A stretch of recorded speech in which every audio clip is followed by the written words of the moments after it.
Welcome back, everybody, to another fantastic episode of the Every Pokemon Episode Ever podcast. I am Wrestling Chris G, and on the other line with me is my co-host. He's the one with the little feelers. It's Dougie Fresh. Dougie, man, how you doing? You don't worry about my little feelers. apparently, feelers can make people talk. You just worry about handling your willy over there. Hey. I thought we wasn't talking about that episode from last week. I ain't nobody talking about the episode. I'm just talking about the hex I put on your willy twice. Apparently, you're going to have my wife all over you like, why is it falling off? Well, if your wife's all over me, we have to have another discussion. Oh, jeez. Okay, so today we are going over episode 19, but you already know that because you clicked the download button.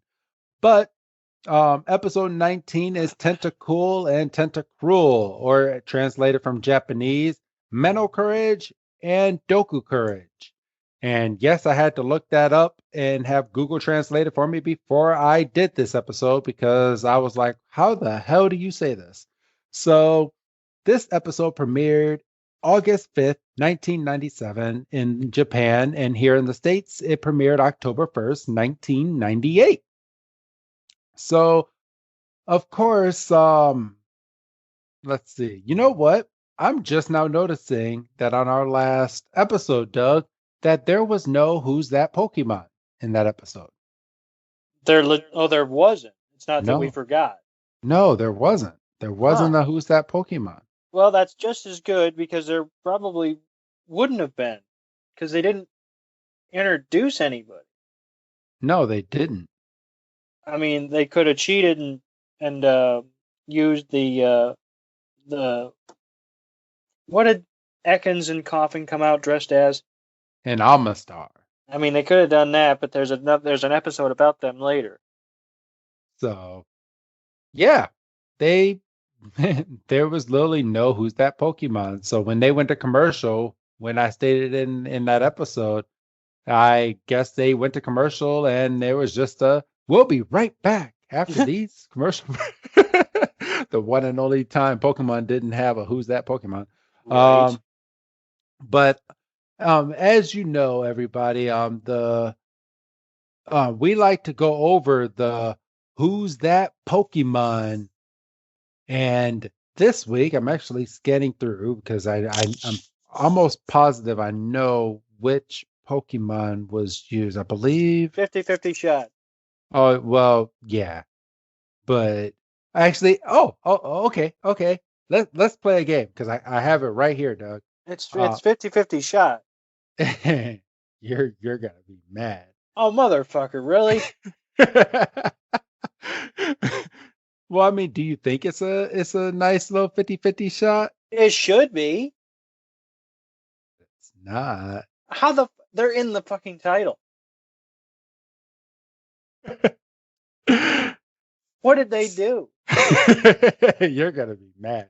All right. So, who do you think the Pokemon was in the Who's That Pokemon? It should have been. Oh, you know what? I know what they did. I know what they did, and that's bullshit. It's Seahorse, isn't it? Yes, it's Horsey. Yeah, Horsey. Yeah, okay. They threw you through a loophole. Yeah. Yeah. No, let's not go with one of the two that are in the title. That's ridiculous. I was legitimately mad. I was like, "Oh, right. There's a subplot." So, wow. Yeah, Horsey is the Who's That Pokemon of this episode. So, thumbs up, everybody. Good shot. Good shit. So, all right. So, as you all know, we like to go back in history on the U.S. date that this aired, and this one aired October 1st. So, Doug, again, you beat me by 3 years on this one, but what is your historical date for this one? On this date, October 1st, 1968, the original Night of the Living Dead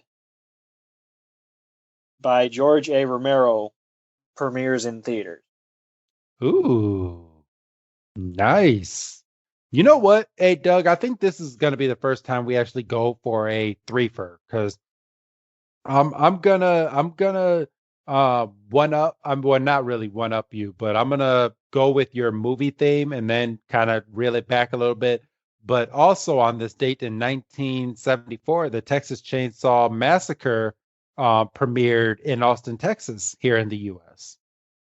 So yeah, I mean that was, and I didn't see that one until you brought it up, and I had already kind of locked in on this one. Otherwise, I might have switched. I mean, um, Night of the Living Dead, one of the original zombie movies, if not the original. Um, Black and white. Only had uh one one thousand $114,000 budget. Um, That's still deeper than my pockets. but then it turned around and grossed 12 million. Um, it's violent as all get. I mean, well, you watch that now and you probably fall asleep. Yeah, Um, but at the time it was very, very violent. yeah, I mean, you had, limbs being ripped off and people are being bit and they're not cutting the camera away. Um, I'm trying. I got the original poster. I'm trying to see if it's like, oh, stay away, it's spooky. And of course, I can't. I can't really read that. The subtitle, Night of the Living Dead. It says they keep coming back with a bloodthirsty taste for human flesh. Ooh. Um, and obviously, we're into October. Um, you're probably going to see. I would venture to say October, you're going to see a lot of horror movies and probably some baseball stuff because, you start talking about playoff baseball. You start, especially towards the end of the month, you get into the World Series and stuff. Um, Some of these pictures, I'm looking at images of the movie because I've never actually seen the original Night of the Living Dead movie. okay. And I'm looking at screen grabs from this movie and oh my God, this thing looks creepy as all get up.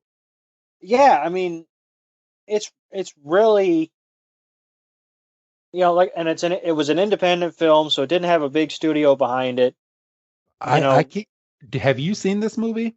it's been a minute. Okay. Um, But so you have. So who is this girl that I keep seeing? It looks like she's like holding the camera and she has blood around her mouth. Blood around her mouth. Let me see. So I'm just highly, highly curious.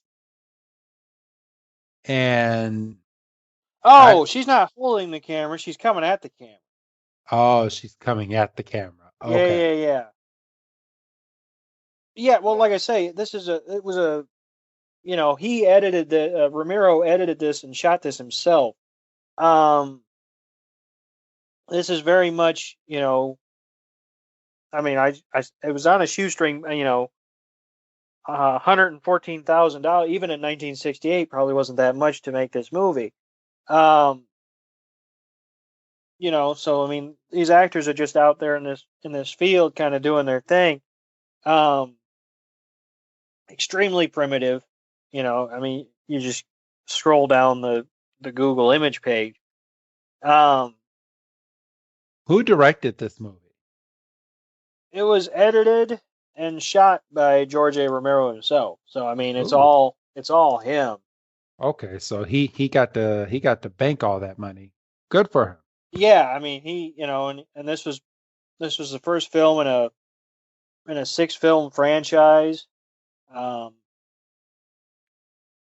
and they're spread out like 68, and then you had 10 years, you had 78, and then you had 85. And then you didn't have anything until 2005, 2007, 2009, and then there's a TBD apparently called Road of the Dead that doesn't have a date. Um, I'm hoping to see that it wasn't supposed to be out. Already, and just due to COVID that it got pushed back. No, apparently it's one of Romero's un, four unproduced screams. So I mean, we could be talking potentially four other movies in this series if this Road of the Dead goes off. Um, Well, good stuff. so I mean, but you know, horror movies, if they can squeeze a sequel out of it, they're gonna keep squeezing. I mean, how many Nightmare on Elm Streets have there been? You know, Like a million. so that's where But I'm at this week.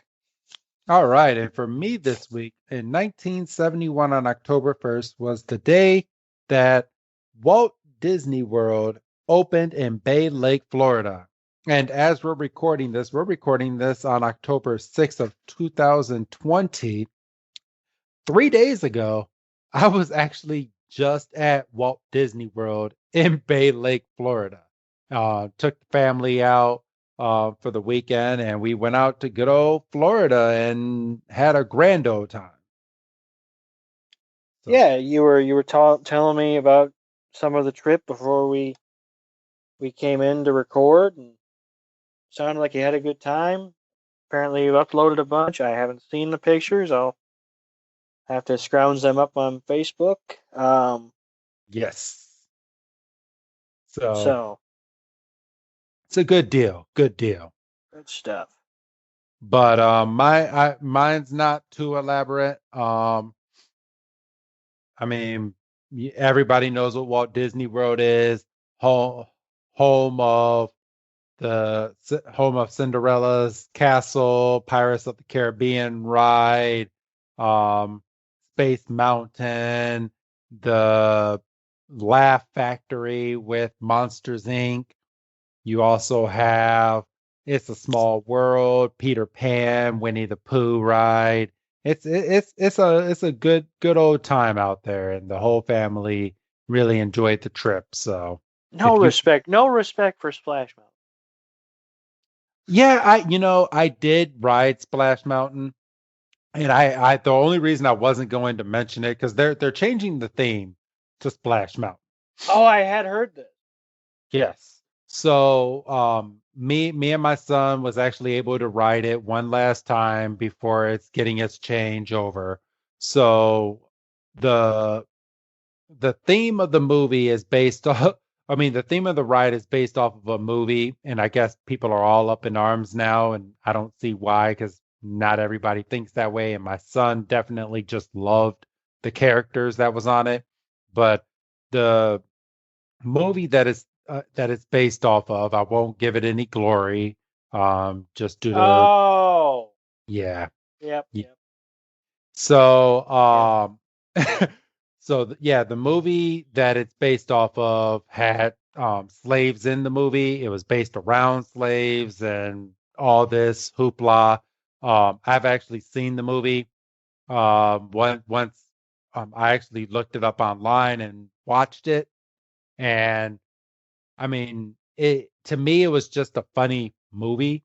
I don't see. I mean, I get why people are all up in arms about it, but it was the times that we lived in back then. So that's what the movie was based around.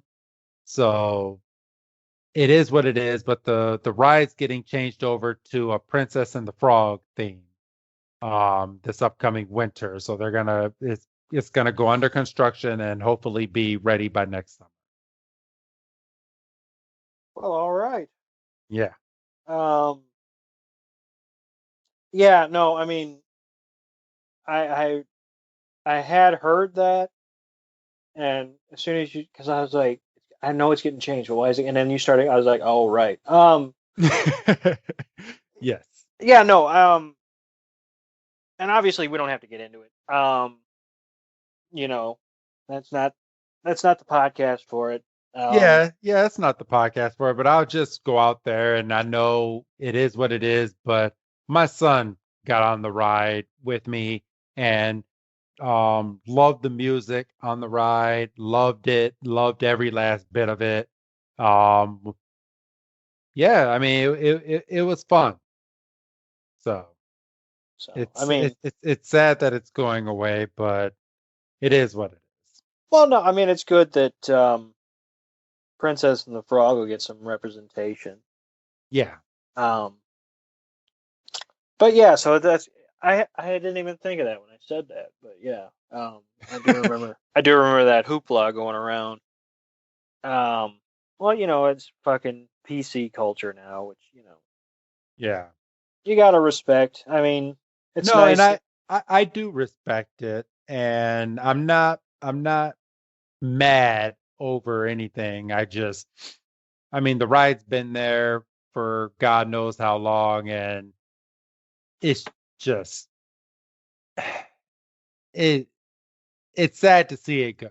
I mean, that's one of the older rides that they have there, based around like an older movie like that. And it's just me growing up. I grew up in the era of Universal Studios when they had Nickelodeon Studios there before they tore that whole thing down. They no longer have the Jaws ride that I remember. The only thing when I was at Universal that's still there from when I was a child is ET.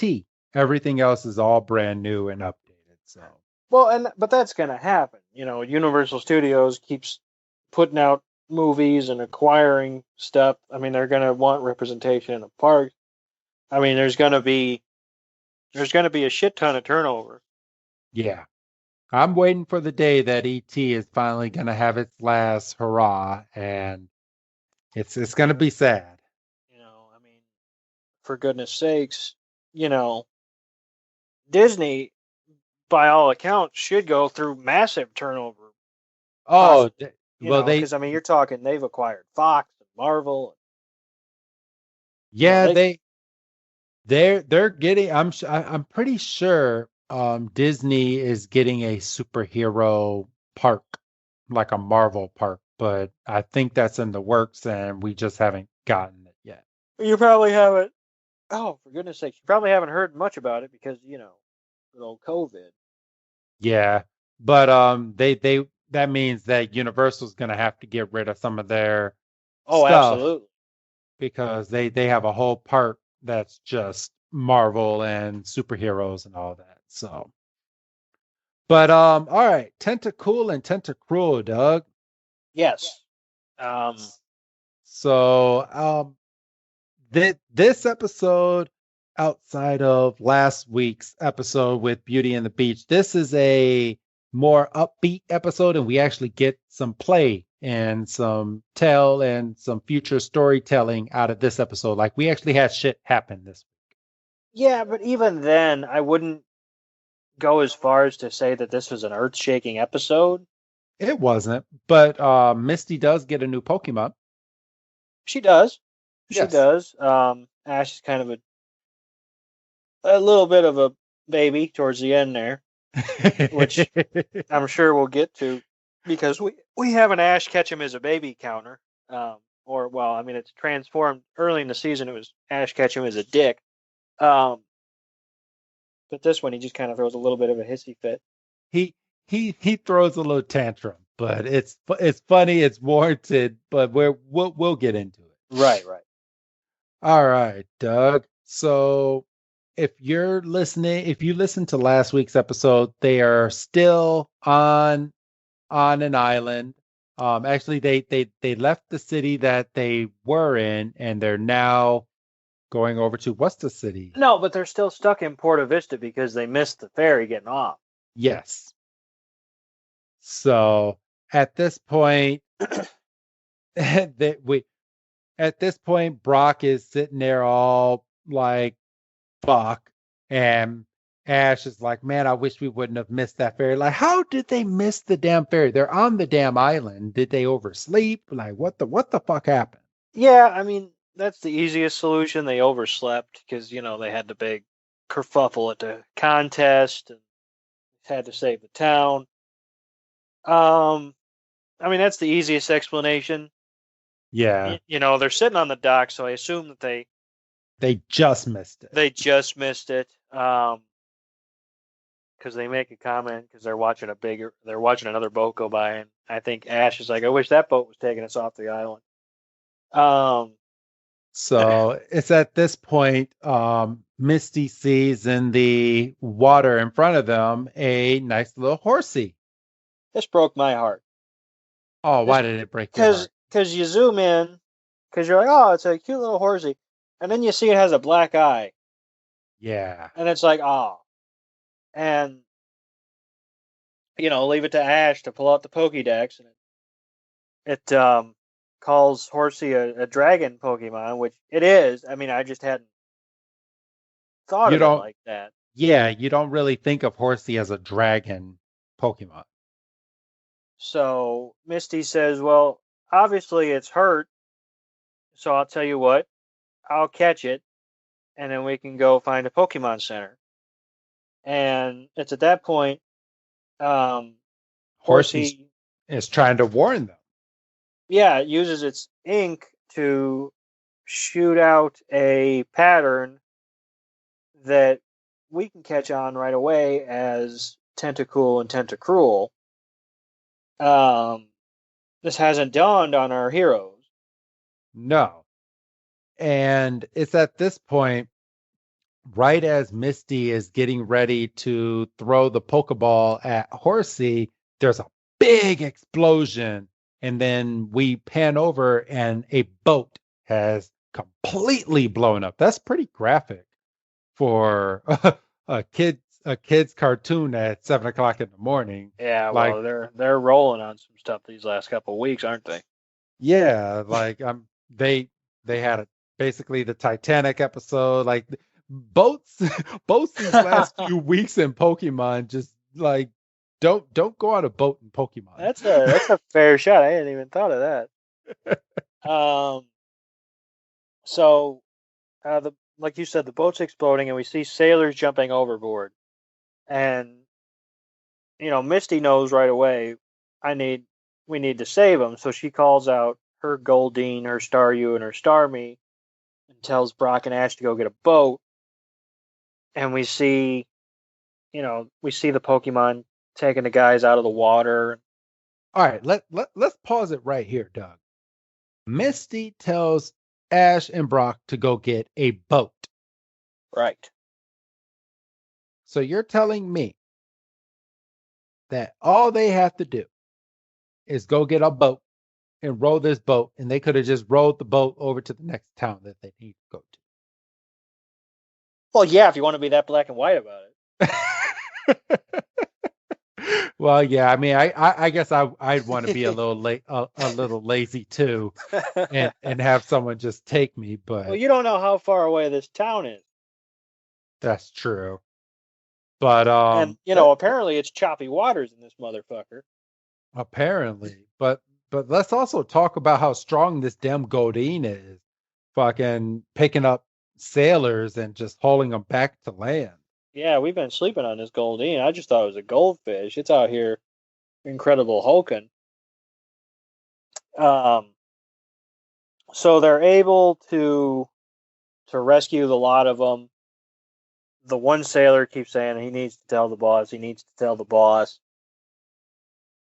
Um, Misty looks concerned, and then before we cut away to who's going to be our antagonist for this episode, we see shadows in the water gathering ominously. Yes, and obviously from the title, we know that these ominous Pokemon are the Tentacool and Tentacruel. Well, And you can tell just by the figures. well, right. I mean, yeah. And then we're smacked right in the face by good old Nastina. Nastina. And she opens it up by saying, "I'm Nastina." And I'm saying thanks. Now, who are these? I have a pause frame here. Does she have like little Manservants. yeah, like Yeah. like full blown, like basically naked manservants. Yeah.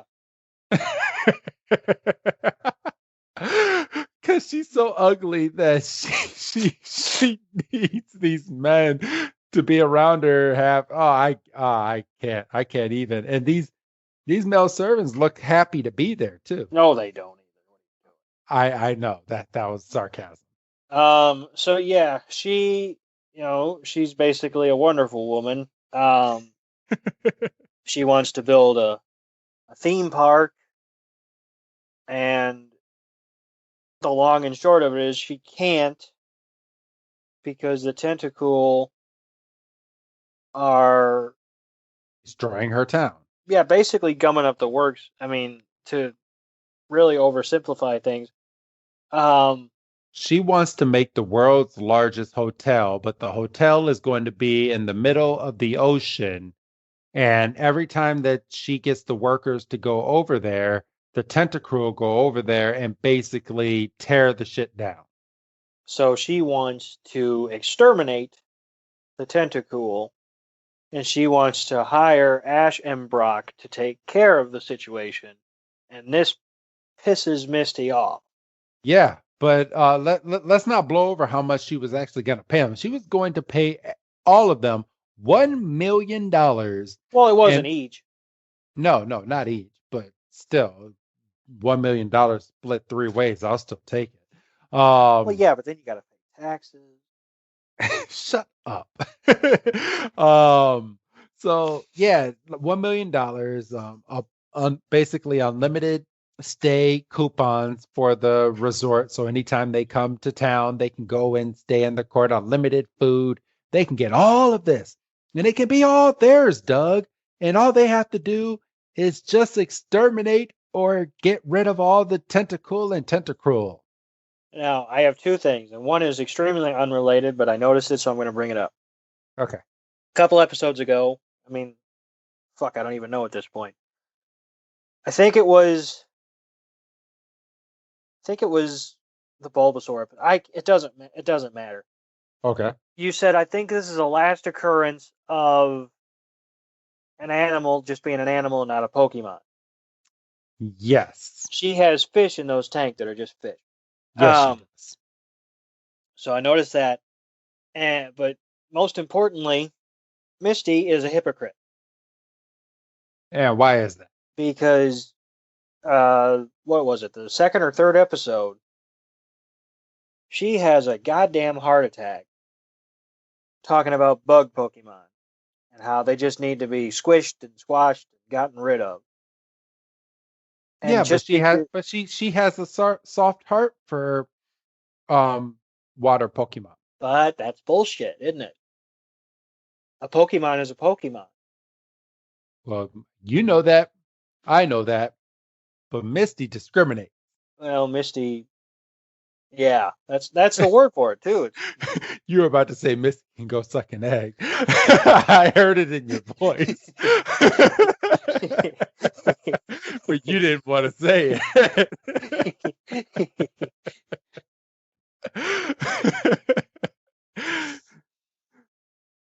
That's the long and short of it. But yeah, she was going to hire them and give them all this money, and Ash was all for it, and Misty was like, "No, we're not going to do this because there's a reason that they're doing this, and we need to find out." So they're gone, and then Misty goes on this big speech about how wonderful the Tentacool are. And that they look like great Pokemon, and then Ash, of course, pulls out the good old hefty Pokédex. Yeah. So again, Dexter is Siri. Yes. Because they're only talking about Tentacool. They don't see one. So Dexter is Siri. He must be. He was Siri before Siri was a thing. Right. We find out the Tentacools are comprised of 99% water. So yeah, Misty, like you said, kind of goes on this thing, and we need to save it. But she says that they look amazing, Doug, and that they're so beautiful, and Ash and Brock are like, yeah, I guess beauty is in the eye of the beholder. No, Brock actually says ugly is in the eye of the beholder. Oh, there you go. Ugly is in the eye Um, of the beholder.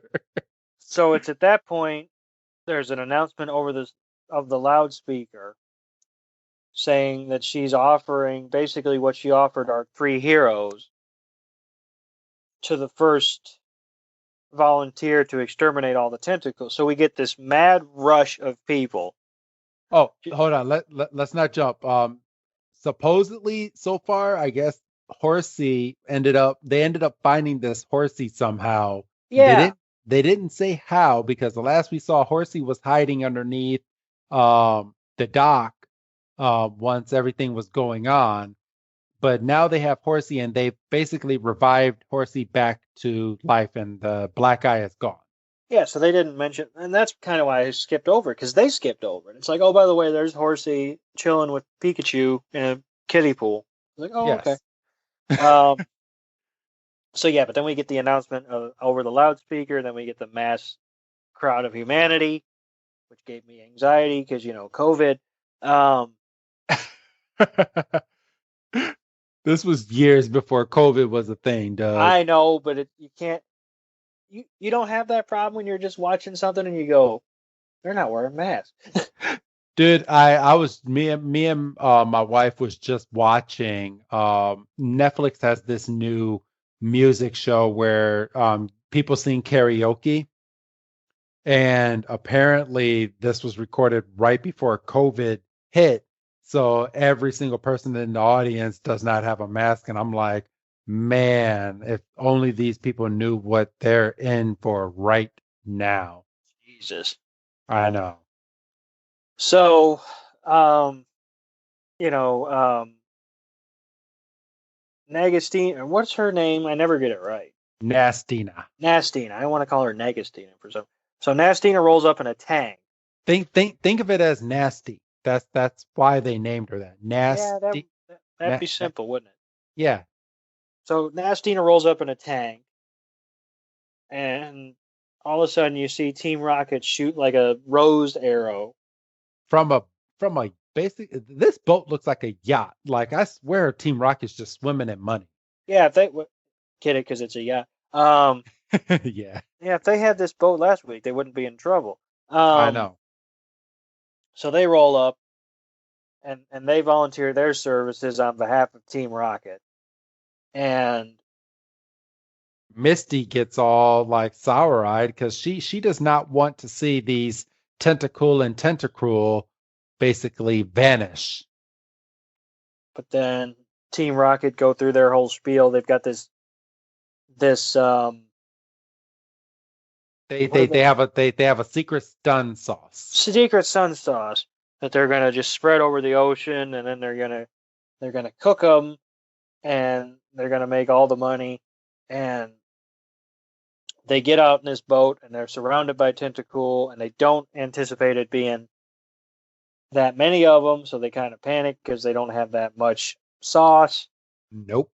and they end up throwing one barrel, and it hits a And Tentacool, and it it gigantifies it. yeah, it gigantifies it, and then another tentacruel just uses its solar beam and just blasts the fuck out of Team Rocket. And then that was break, and then we get good old Ash with the Pokédex, Like, and who is that? I only bring it up because I kind of like the description, because they call Tentacruel the gangster of the sea, which then which then leads Ash to go as he's watching this Tentacruel just wreck ship. He goes, "That must be the gang leader." I like that. It was a stupid line, but I liked it. They tied it too, but Brock was even like, he's like, this doesn't make any sense because even a large tentacruel should only be about a couple feet high. And they're looking at a tentacruel that is the size of a skyscraper building. Yeah, basically, because it's rampaging through the town with a little Tentacool in tow, and Um, Team And Rocket are lucky enough because there's a big old tidal wave, and Team Rocket are lucky enough to grab on to what they think is just an antenna. But then when the water goes down, they find out that they're on top of a damn skyscraper. yep. And Nastina's in her tank and she demands that everybody go after these Tentacool. And then all of a sudden she gets creeped out because all these Tentacruel start making their way onto the land and then they make their way on top of her tank and just creeps the mess out of her. So we're watching, um, we're watching from shore, and um, Ash, Ash is a dick because he volunteers Pikachu to fight this thing, just as The wave Tentacruel. is coming. Well, it takes one of its tentacles and just bang, just through a building, and at that point, Ash goes, "Yeah, maybe I shouldn't send you out there." Um, and Tentacruel is rampaging, and the Tentacool are just mucking things up on ground level. But look, we have to paint these people a visual of what this town looks like. Like the whole town is now flooded. Tentacruel is making its way through the town, and all the buildings are smashed, like all of it. Like Tentacruel is basically saying, "You're gonna fuck up our sea, well, we're gonna fuck up your land and see how you like it." It's at that point we focus back on the Tentacruel, and we find out that he actually has a hold of Meowth, and a Tentacool gets on top of Meowth, and they And kind of use Meowth as a speaker, basically. yeah, but well, hold that thought real quick, Doug, because James makes one of the funniest lines in this episode. So when he sees Meowth on top of the Tentacruel, he goes, "Oh, it looks like Meowth abandoned us. That is so Tentacruel." And Jesse's like, "This is no time for silly jokes." Wasn't even that. I remembered it as a better line. Wasn't Oh even no, that good. no, no, no! It was he said Meowth. It looks like Meowth abandoned us. It's such a Tentacruel world. That's what he That's said. it. Still not as good as I remembered it. So yeah, and then through Meowth, the Tentacruel kind of lays out its plan, talking about how the humans have come on to or come into their world in the water in the sea, so they're They're gonna gonna destroy their town yeah since they're they're gonna destroying their water. right.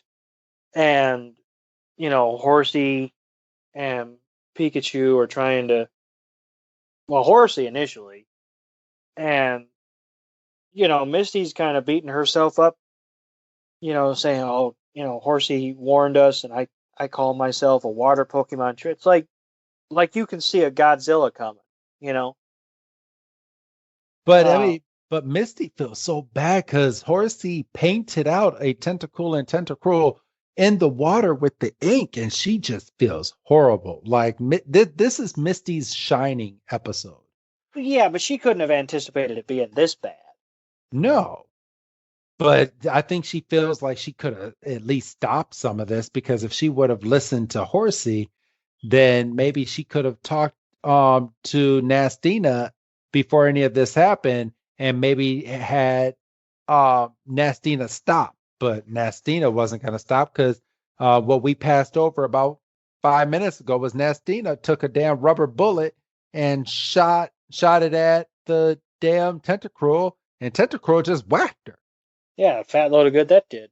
I know. Um, so like like I said, Tentacruel kind of lays out its plan. And then starts Um, talking to Horsey in the water. and then it's basically like if you're with the humans, then you're our enemy. And you're against us, so get out of here. And Tentacruel just takes this big tentacle and just waxed. I felt so bad for Horsey in that scene. Should have killed him. Yeah. I mean, that's a weak Horsey as it is. And Um, just getting whacked by an evolved Pokemon that's like maybe 400 times its size, and Ash had to go and catch this Horsey with its Pidgeot. Geodo. Or I mean, not Pidgeot, Pidgeotto. My bad. Um, and then we get some Pokemon being carried by some flying Pokemon that have no effect. Squirtle's on Zubat, Bulbasaur's with Butterfree, Pikachu's with Pidgeotto, and then they get right up to it, and Pikachu's This pouring is its the heart out. this is the shot from the theme song. They actually used that part of the scene in the theme song of Pokemon. Yes. I mean, out of context, but yeah. Yes. They also use the scene of Tentacruel smashing into the building. Yes. Um, So two callbacks to the theme song in just this one episode. and Pikachu's, basically in Tentacruel's face, giving him the riot act, and Tentacruel's about ready to smack Pikachu and Pidgeotto out of the air, and then Misty's on the opposite side, On top of a building. basically pleading with Tentacruel to stop, like speaking directly to it. Well, not even just that, but um it Tentacruel actually did knock all these Pokemon. There's a scene of it smacking Pidgeotto and Pikachu, so it did hit them. It hit Bulbasaur, it hit Godin, it hit all of these Pokemon, just wrecking house on these Pokemon. Because this Tentacruel is like, you're with humans, so since the humans we're against humans, you're against us, and basically Tentacruel is saying, "Fuck everybody that's not a tentacle or like me." And obviously, I don't have sound on, so I don't have exactly what Misty says to make the Tentacruel. She Um, she I can tell this part. So she basically gets up there and goes, "We're sorry for taking over your land. We know it was wrong, and we won't do it anymore. And we promise, but you can't come over here and basically wreck house for all of these humans. We're sorry, and it won't happen again." And Tentacruel looks right over at Misty and goes, I'll give you one more chance, but if if this happens again, we're not going to stop. so the Tentacruel and the Tentacool turn tail, and they're basically gone. And then freaking Nastina pops up and shoots a daggum rocket launcher all up And into Tentacruel's business. and and not even that, but gets two damn machine guns and just starts going ham, and then she just gets knocked silly. Yeah, because she thinks that because Tentacruel turned around, Tentacruel is willing to, kind of work with Nastina, but like you said, Nastina is knocked into next week, basically. Yes. And, Misty kind of does a nya nya. And then we cut, pardon me, and then we cut back to Porta Vista, and we see Agatha is in the process of rebuilding her restaurant when all of a sudden, out of midair, Comes her cousin, Nast- Nastina. Nastina just comes down and just wrecks the whole thing again. And Agatha says, "Well, I wish you wouldn't drop in on me like this." Nastina says, "What are cousins for?" And then that's it. So if you blinked, you missed her. Yeah. But according to Wrestling Chris G, that constitutes her coming back. Yeah. She made a second appearance. But We don't get the actual scene of Misty catching Horsey, but at this point, Ash, Misty, and Brock are now on a ship to go to the next location so Ash can get his next badge. And Misty takes her Pokeball and throws it into the water, and there's Horsey. She has a new Pokemon, and she does Ash's um, I guess you can call it the official I got a new Pokemon pose, and Ash just throws a baby fit. Ash throws a fit and says, "That's supposed to be my pose." And then Misty says, "Well, I've always wanted to try it out." And then Brock goes, "Hey, it looks pretty cool. Maybe I'll try it next time." And then he does kind of flip shit. He's like, "You guys need to come up with your own pose." And Brock's like, "You should be honored." So And and then the episode actually ends with Team Rocket being tugged along on the by the by the ship inside of a barrel. in a barrel, not even a whole barrel, just like a half of a barrel. Yeah, And they say, "Well, we'll get them next time." And then that's it. that was the end of the episode. So that was it was better than last week's episode. Oh God, anything's better than last week's episode. you're Anything. you I'm still waiting. Watch that episode be our most downloaded episode. It's one of two things, and I'm quitting either way. Either it doesn't get shit, and I'm gonna be mad that we had to do it twice, or it's our our best episode, and I'm quitting because y'all suck. I'm just because of that, Doug. I'm gonna pump the mess out of this episode on all of the social media. Oh, I hope it get because it's got to justify it. Because otherwise, I'm going to be vindicated. I'm going to say, "Oh, we had to do it twice, huh? For all 15 downloads, we had to do it twice." And you normally don't ask me for numbers, but watch like 3 days after that episode drops, you're gonna text message me. So how did that episode do? You're gonna say the site was down. I'm Yup. gonna say the site's never been down. Well, it's down now. I usually get flooded with numbers. So, but When's yeah, that supposed to go out? this episode 18, I actually have the date right here. Let me. Best Oh, believe I'm behind. oh, I know you are. So let's see. So that airs November 14th. So that's 16, 17. So November 28th. Oh, you might get lucky. I might not be on you as much. That is Thanksgiving, Yup. roughly Thanksgiving. Whatever Thanksgiving's gonna be this year. Cyber Saturday. People, hey, yeah, it's Cyber Saturday, so we better get a lot of downloads. Just saying. Just saying. Well, yeah, I'll, because you ain't gonna be standing in line this nope. year. Nope. I got my Xbox Series X. You got your PS5. I think we're going to be pretty busy. Yeah, I mean, um, I was lucky enough to get a bundle, so mine won't actually ship until the end of November.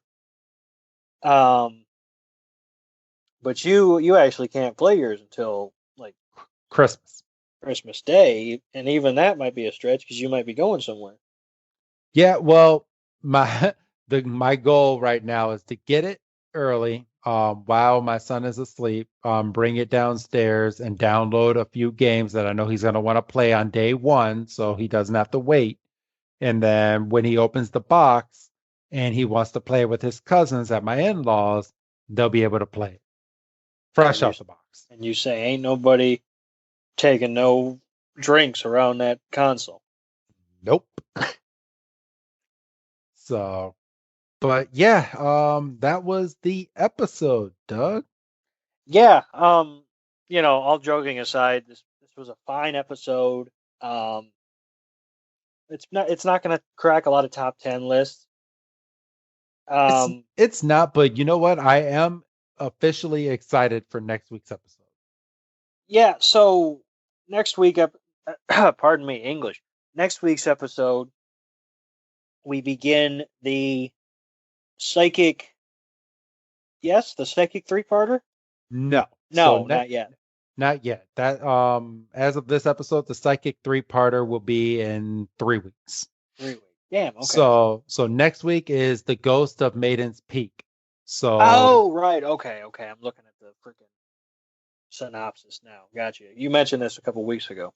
yes, so we have that, and then we also have the very sad Bye Bye Butterfree episode, which is going to poke at all sorts of feelings in that Yeah, episode. and I've got a question about that, um, which I'll bring up in 2 weeks' time. Um, that I've kind of been sitting on since I saw because I kind of did a scroll down. I haven't, I haven't watched the. I mean, I'll watch them, for our next recording session. But I do have a legitimate question that I'm hoping you have an answer Okay. Well, do you want to ask me on air or do you want to to. No, ask me off air? I want Okay. to ask you off air. Okay, no problem. So, do you have anything else to say before we sign off for the night, Doug? No, I'm gonna peel back the curtain. I'm glad, and it's not by much, but I'm glad we're gonna be done before midnight. Yes, me too. So, all right. Well, then say your old goodbye, Doug. Goodbye, Doug. And this is Wrestling Chris G, thanking all of you for listening to this fine, fine episode. And we will see you next week for The Ghost of Maiden's Peak. Have a good night, everybody.